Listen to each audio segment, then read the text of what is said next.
Ladies and gentlemen,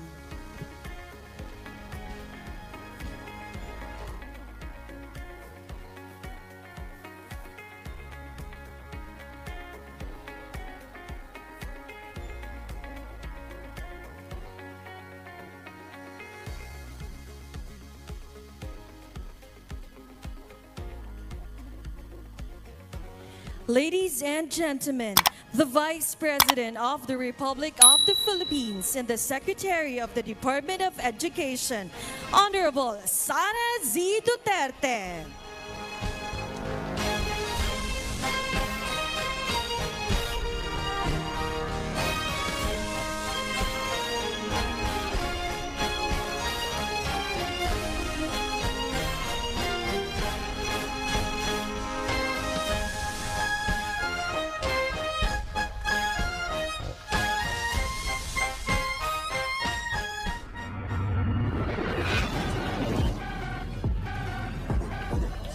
Keynote message. Let us welcome the Honorable Sara Z. Duterte, Vice President of the Republic of the Philippines and Secretary of the Department of Education.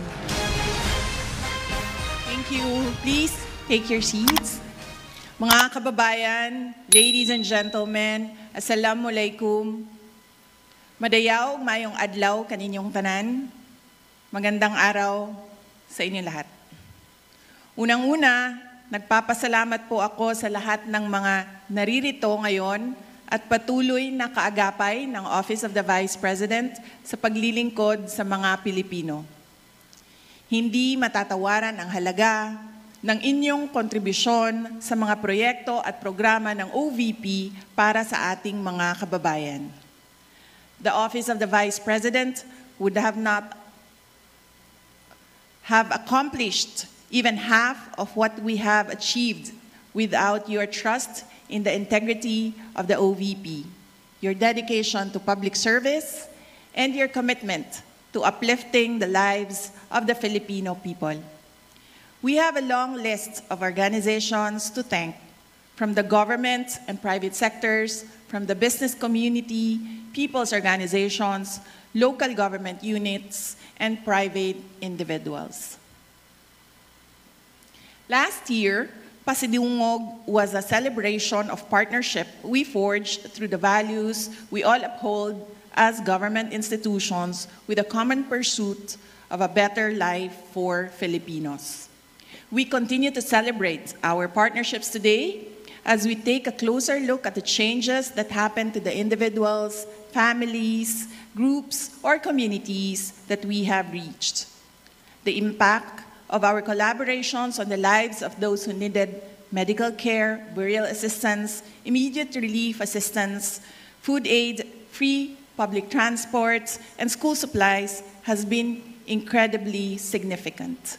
And our delivery of public services have profoundly made a difference in the lives of our people.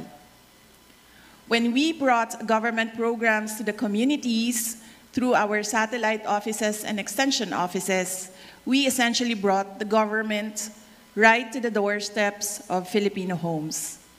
Essentially, we have two kinds of interventions. First, services that provide immediate help to citizens in distressing situations.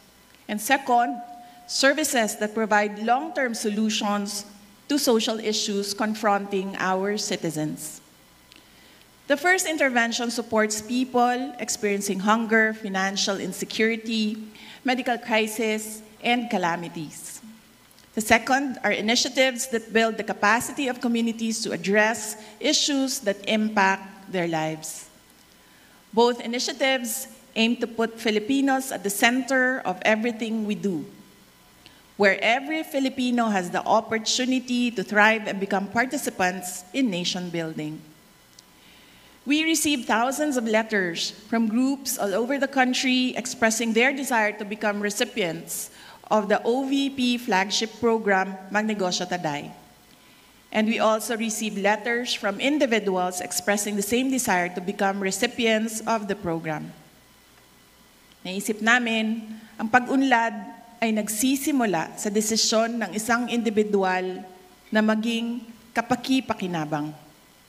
Kung kaya't binuksan natin sa OVP ang programa para sa mga individual na may pagnanais na maging produktibo para tulungan ang kanyang sarili, ang kanyang pamilya, at ang kanyang komunidad. This is proof that our commitment-based partnerships gave birth to paglaom o paningkamot. And this makes our celebration even more meaningful and inspiring. Dahil ang paglaom o paningkamot o hope and hard work are among the powerful life lessons that we should arm ourselves with and bring along with us to pursue our dreams. Hope and hard work strengthen the spirit and resolve to overcome times of despair, adversity, and desperation. One who works hard is one who hopes. Naitanim natin ang pag-asa at pagsisikap nang magdesisyon tayo na damayan ang ating Pilipino na nangangailangan ng tulong at nahihirapan sa buhay. Nahitabo kini human nga kita nagdesisyon nga mubarog sa katawhang Pilipino ug sa kanunay magmatinud-anon sa prinsipyo sa serbisyo publiko. Allow me then, ladies and gentlemen, to report to you and to the nation the progress of the programs and projects of the Office of the Vice President that were only made possible through your support. The Office of the Vice President continues to reach millions of financially challenged families needing medical assistance. The Medical Assistance Program is the top OVP social service for Filipinos. In April 2023, we reached 22,970 Filipinos. From May 2023 to April 2024, our satellite office and OVP Central Office focused on enhancing our efficiency to support more Filipinos needing medical assistance. As a result, by April 2024, we quadrupled our reach and assisted 119,234 individuals. One of our beneficiaries was a boy from Eastern Samar. The 5-year-old boy had cerebral palsy, and his family's lack of financial security made the boy's medical situation even more challenging for them. His mother, Christine, sought our help through the OVP Eastern Visayas Satellite Office. His daily struggle living with cerebral palsy is shared by a family that constantly worries about the risk of him acquiring life-threatening respiratory health conditions. We donated a set of equipment that addresses the boy's respiratory issues. The best that we can do is to ensure that breathing becomes less difficult for him.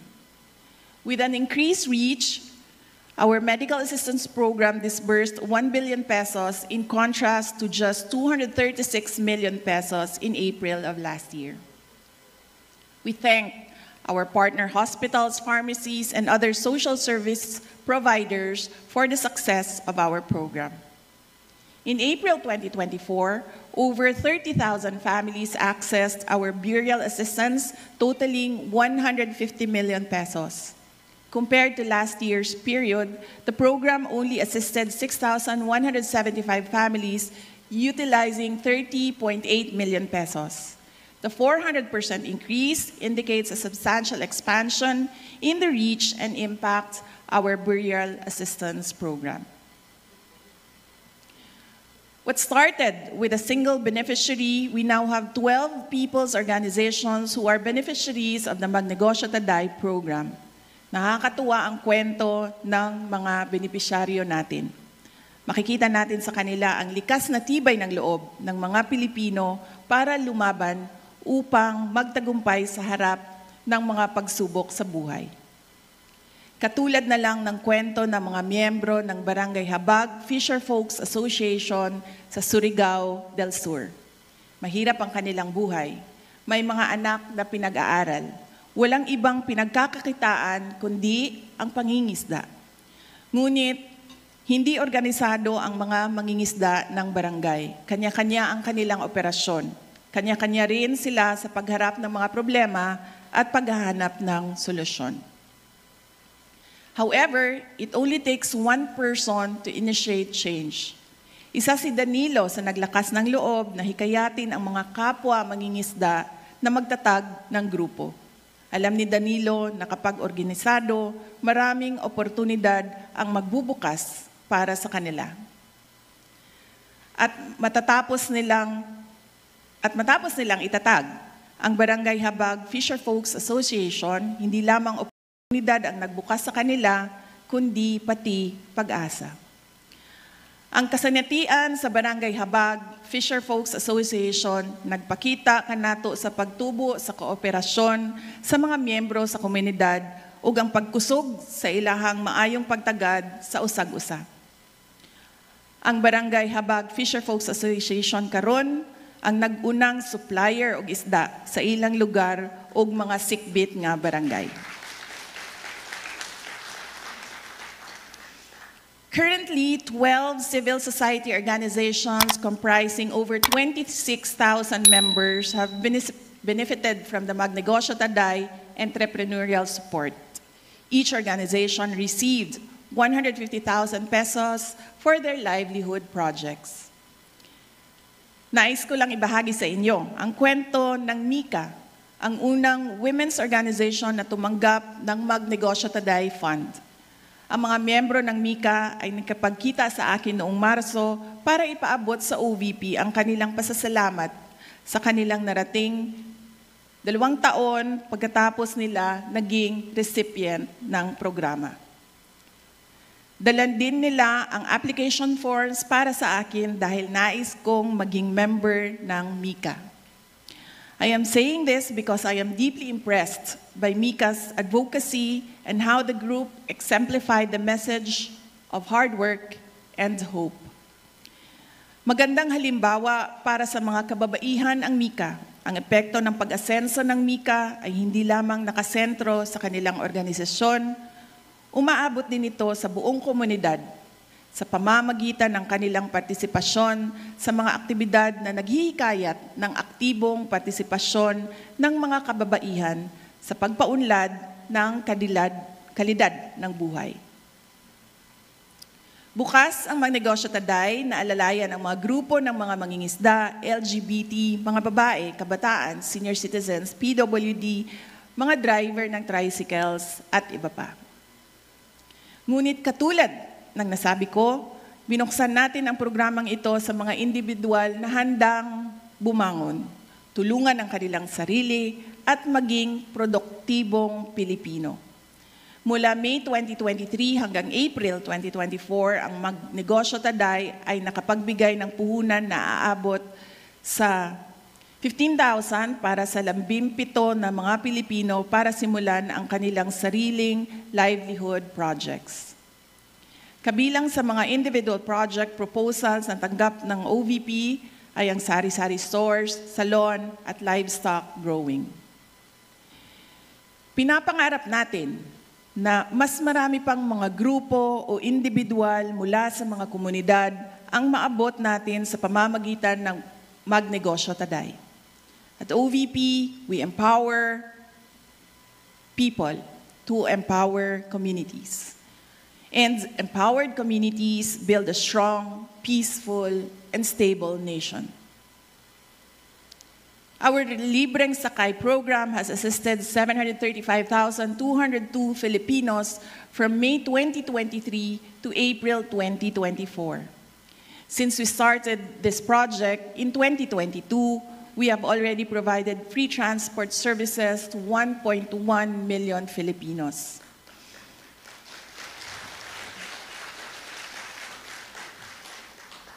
Noong Marso, ipinakilala natin si Drew na isang residente ng Quezon Province bilang pang-1 milyong pasahero ng ating libreng sakay bus.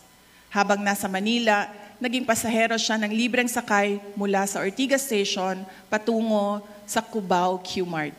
Nalaman natin na yon ang unang pagkakataon na sumakay si Drew sa libreng sakay bus ng OVP. Our free transport service program has helped commuting students, the general public, and people like Drew and Emeline who works at a BPO company in Cebu. Kada adlaw gaatang si Emeline sa bus nga atong gi-assign diri sa Cebu. Tungod kay matod niya, duna siya'y matigom gikan sa budget nga alang unta sa pamasahe. Ang tinigom nga plete, gamiton na lang sa lain pang mas importanteng galastusan sa panimalay. Mayroon na tayong 7 bus na nagbibigay ng libreng sakay sa ating mga kababayan sa buong Pilipinas. Isa sa Bacolod, Cebu at Davao at 4 naman sa Metro Manila. Partner natin dito ang mga jackliner sa NCR, Vallecar Transit sa Bacolod at Cebu at Bachelor Express sa Davao. Daghang salamat sa inyong suporta ug tabang dili lamang sa OVP kundi sa atong mga nanginahanglan na katawhang Pilipino. Isa rin sa mga una nating ginawa noong 2022 ay pagpasok natin sa OVP ang pagtatayo ng Disaster Operations Center o DOC. Ang DOC ay siyang nangunguna sa mga relief operations ng ating tanggapan at ito rin ang namamahala ng ating kalusugan food trucks. May mga From May 2023 to April 2024, the DOC conducted 92 relief operations which served 205,692 families all over the country. During these operations, 39,138 relief bags amounting to more than 37 million and 15,000 food bags amounting to more than 6 million were also provided. Isa sa mga nagawa ng OVP-DOC ang pagtulong sa mga biktima ng baha sa Lucena City noong Mayo. Ang ating team ay naghatid din ng tulong sa mga biktima ng baha sa Davao Region na umabot sa lampas 26,000 na pamilya sa pagsisimula ng 2024. Ang ating kalusugan food trucks naman ay naghatid ng pagkain sa mga relief responders na nandoon sa komunidad na apektado ng landslide sa Davao de Oro. Ako mismo ay sumaksi sa isang trauma session na ginawa para sa mga batang nakaligtas ng landslide sa probinsya. Nananawagan din tayo sa mga LGU na maging proactive sa pagresponde sa banta ng landslide, baha at iba pang kalamidad. Kabilang na dito ang paglilipat ng mga kababayan mula sa mga disaster risk areas sa mga ligtas na lugar. Maraming salamat sa mga satellite offices na nasa front lines para masiguro na maayos ang paghahatid natin ng tulong sa mga biktima ng mga kalamidad. Samantala, ang ating RISE program ay nakapagbigay naman ng 22,311 food bags sa mga kababayan natin na nahaharap sa krisis at higit na nangangailangan ng madaling tulong. Bilang isang ina, mahalaga sa akin na mahubog natin ang kamalayan at kaalaman ng mga bata para magkaroon sila ng magandang kinabukasan. Nagsisimula ang lahat sa pagtuturo sa kanila kung paano mangarap at pagbibigay sa kanila ng gabay para maisakatuparan nila ang kanilang mga pangarap sa buhay. Sa OVP, tinitiyak natin na kabilang sa mga programa ang para sa mga kabataan. To encourage Filipino learners to value education and environmental stewardship, OVP has distributed more than 186,000 bags containing school supplies and dental kits through the Pagbabago, A Million Learners and Trees campaign. We aim to distribute 1 million bags and plant 1 million trees by 2028. Through the program, we planted more than 266,000 trees from Luzon, Visayas, and Mindanao. Dako ang paghinaot sa tabang sa mga partners ug sa panguna sa mga satellite offices nga makabuot nato ang atong mga targets. Naniniwala ako at base na rin sa mga sigla at tiyaga ng ating mga satellite office staff at partners mula sa iba't ibang ahensya ng pamahalaan, kabilang na ang DNR, DepEd, Armed Forces of the Philippines, Philippine National Police, NGOs, community groups, church organizations, at mga advocates magagawa natin ito. Umabot na nga tayo sa iba't ibang liblib na lugar ng Luzon, Visayas at Mindanao para sa ating programa. Narating natin ang mga conflict areas ng UPI sa Maguindanao sa pamamagitan ng ating satellite office sa BARM. Dahil dinadaanan ng maraming giyera, hirap sa pag-aaral ang ating mga kabataan sa lugar. At alam natin na nagiging mas vulnerable ang mga kabataan sa mga conflict areas kung hindi natin sila nabibigyan ng atensyon at tulong. Narating din natin ang mga bundok ng Bukidnon sa pamamagitan ng OVP, Southern Mindanao Satellite Office. Narating din natin ang liblib na lungsod ng Palanan sa pamamagitan ng OVP, Cagayan Valley Satellite Office. Isolated area ang Palanan mula sa ibang bahagi ng Sierra Madre. Mararating lamang ito sa pamamagitan ng eroplano, bangka o ilang araw na paglalakbay sa gubat. Ngunit wala namang mas mahalaga para sa isang tapat na lingkod bayan, kundi ang tunay na makapaglingkod at maiparating sa ating mga kababayan ang ating serbisyo. Salamat sa mga tumulong sa OVP para marating ng OVP Cagayan Valley Satellite Office ang ating mga kababayan sa Palanan.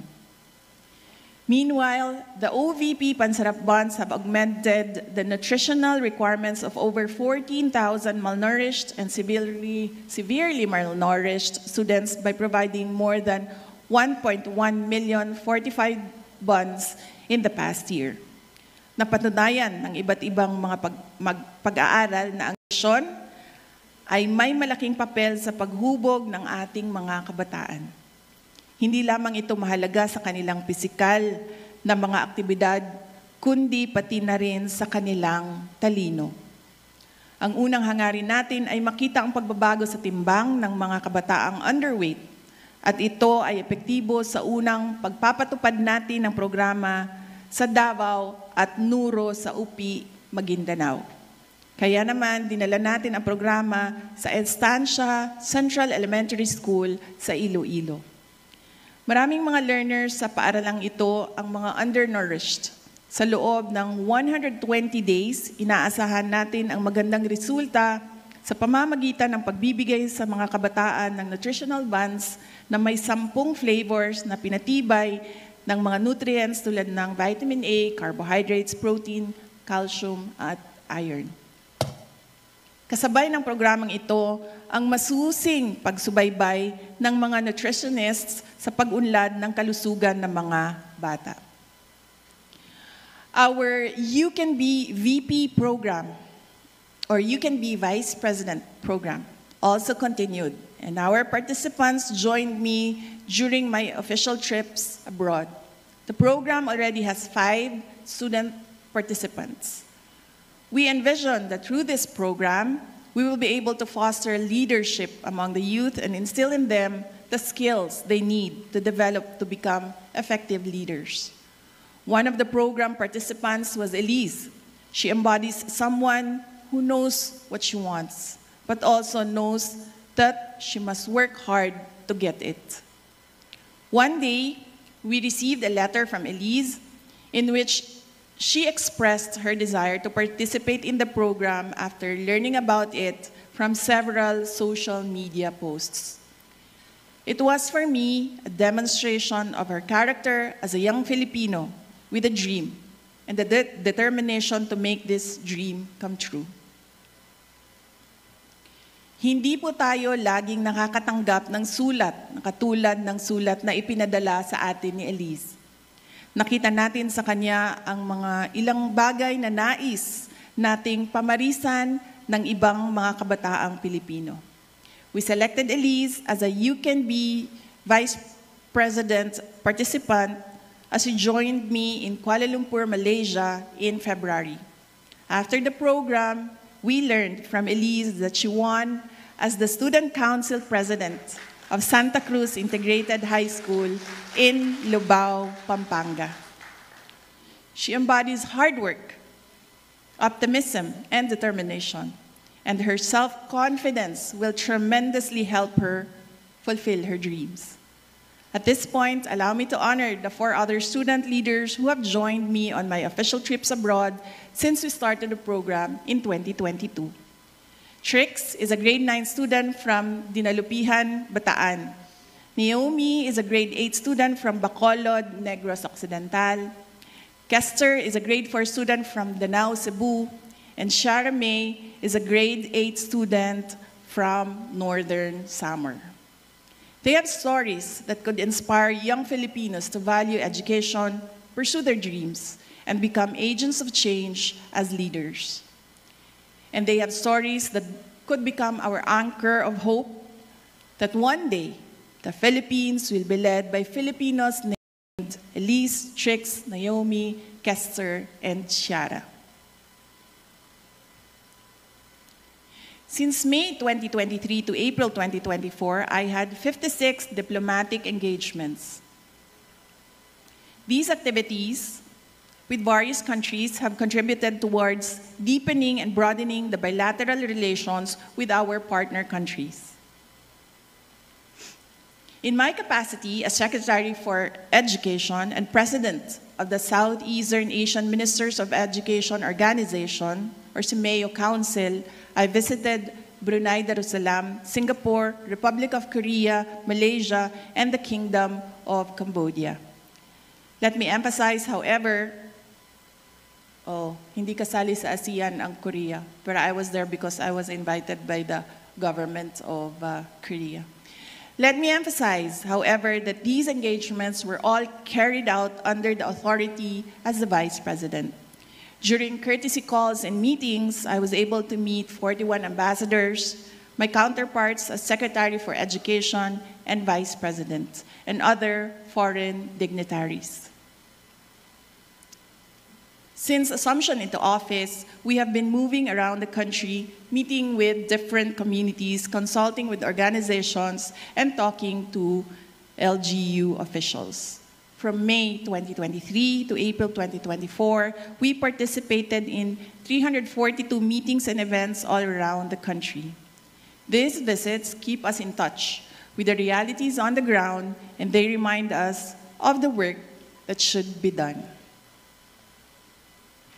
Mga kababayan, ladies and gentlemen, while we celebrate our success, we are not really here to congratulate each other, tap each other's back, or make ourselves feel better for what we have achieved. I take this as a reminder of the more significant challenges ahead of us as we continue to fulfill our aspirations for the Filipinos. I also take this as a reminder that we are here based on our commitment as responsible leaders and Filipino citizens.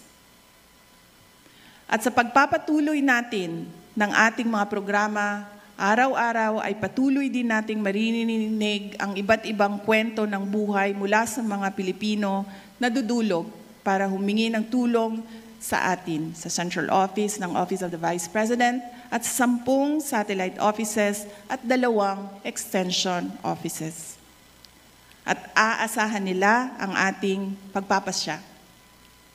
Katulad ng ating pagpapasya sa nakalipas na 2 taon kung saan nagdesisyon tayo na maging epektibong ahensya ng pamahalaan para sa mga mamamayan. Inaasahan ng mga Pilipino na mananatili tayong tapat sa ating tungkulin sa kanila at sa ating bayan.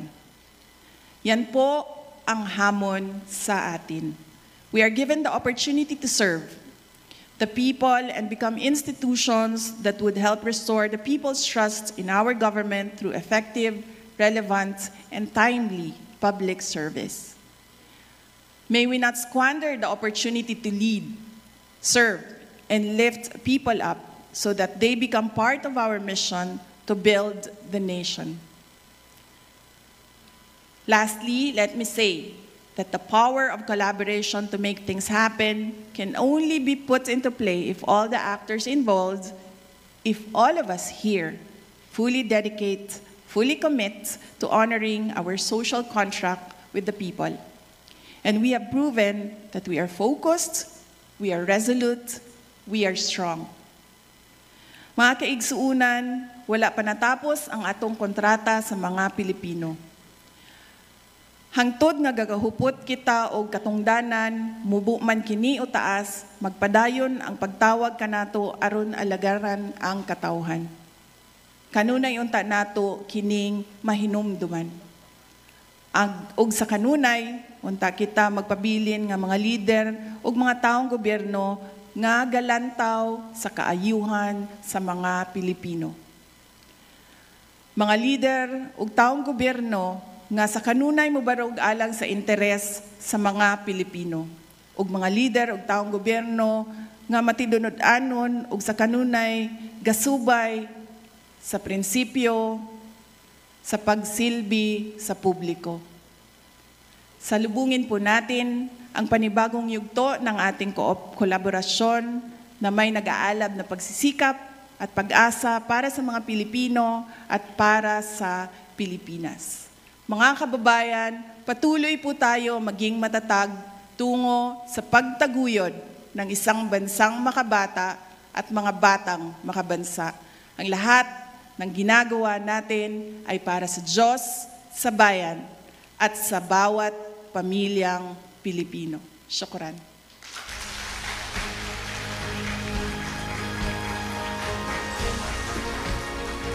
Thank you very much, Madam President, for your inspiring message. Right this time, we will now have a photo opportunity. Please prepare for the group crowd photo session. Requesting everyone to please stand, while our photographers will also be positioned right here on the stage to ensure that everyone present in this year's OVP Pasidungog will be shown in the group crowd photo. Here we go. Eyes on the camera.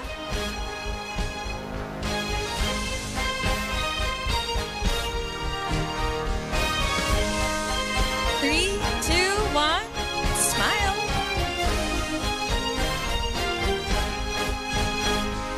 Thank you very much. You may now take your seats.